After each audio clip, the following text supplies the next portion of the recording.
Hey everyone, I want to send this video out for everybody to see. I'm going to pause this before we continue. In a lot of our emails we send out to our officials, we talk about communication, we talk about awareness, we talk about positioning, we talk about game management, psychological factors. This video right here is probably one of the best that I've found so far that highlights what we're trying to get and what we need to do to prevent those fights from happening where we don't have an answer as to why they happened. All right. So I want you guys to watch this drop and what happens up at the blue line. But most importantly, before the drop, whenever you guys are reviewing a game that you're not a part of, it's so important to recognize the scoreboard. All right, look at the game clock. There's 4 minutes left in the third period. One team is destroying another 7-0. So what's our game management here? We're 4 minutes away from ending this game. The team that's getting their asses kicked is probably annoyed. They're ready to go home, and they're probably fired up to do something if the other team tries to score again. So with that being said, it's all about safety and getting this game done, but also setting a tone that we're not going to let this game get out of hand just because it's 7-0. So what do? We're under 12 minutes. It's time to utilize 2 plus 10. Find a minor, find a misconduct. If we get under 4 minutes, find a double minor. Get the guy out of the game.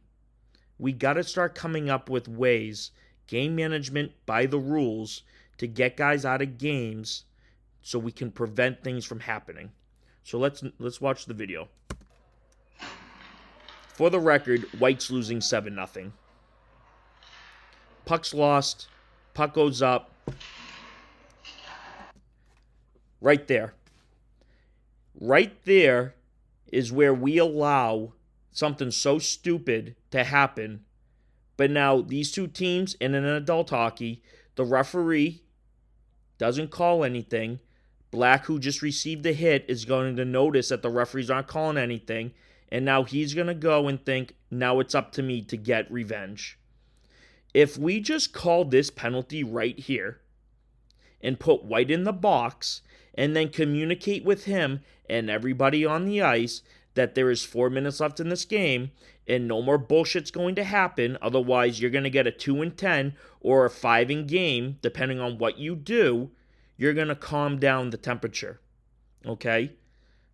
But the referees here failed to call a penalty. And that's where this stuff starts elevating and things start piling up. It's like a snowball. The snowball will go down the hill and it's going to get bigger and bigger and bigger until that fight happens or a 3-on-3 or a 5-on-5 brawl happens. And then that's when I ask what happened and we don't have an answer. This right here is the perfect example of calling the penalty right off the bat and nipping it in the bud. So let's continue.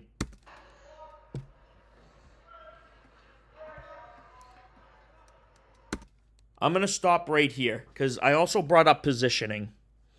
Puck's already down in the end zone. Why is R1 still at the blue line? And why is R2 still in the far end zone? Guys, I don't know how many more times I can say this. We got to get into position. We lose all credibility when we're not looking like officials.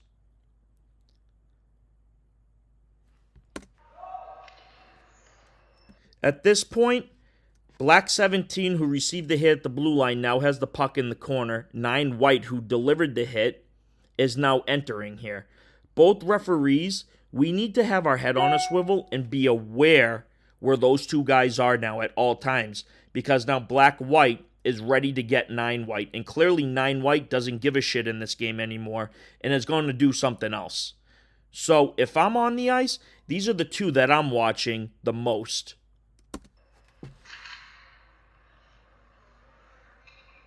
Black White waits for him, pins him up against the boards. Luckily, nothing happens, but Black White, another defenseman, comes in and hits a White player. Here's another opportunity to make a call. Nothing called. White 11's pissed off. Watch white 11.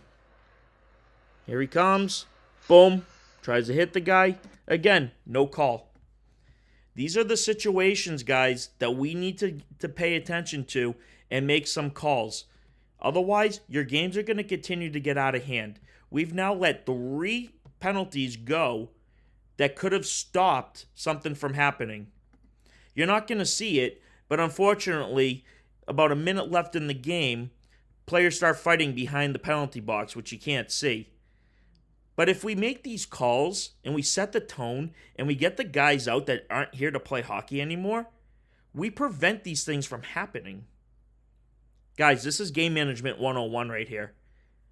Game management comes with psychological factors, understanding what everybody's thinking, communication skills, letting everybody know that the bullshit isn't going to happen because we're aware of what's going on, and being prepared and in position.